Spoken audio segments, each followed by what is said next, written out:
Sebanyak 15.000 rumah yang masuk dalam kategori tidak layak huni di Sumatera Selatan akan dibedah dalam waktu dekat oleh pemerintah Provinsi Sumatera Selatan.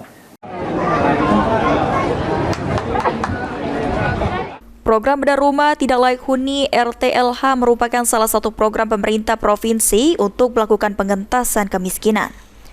Di Provinsi Sumatera Selatan, pemerintah provinsi akan membangun 15.000 rumah tidak layak huni melalui program bedah rumah se-Sumatera Selatan.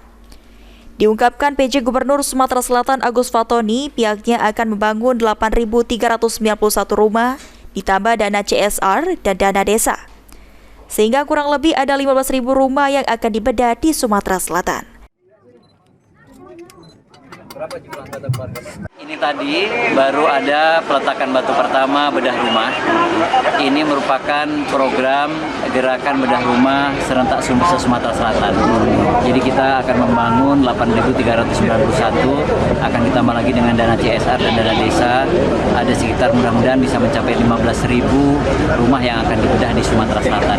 Hari ini di Kota Prabu Mulih di tahap awal ini dalam waktu bersamaan ini akan membangun 7 rumah. Ini dari CSR Bank Sosial Bubble, nanti juga ada Pertamina, ada CSR lain, ada dana desa dan lain-lain. Agi Perkasa, PAL TV.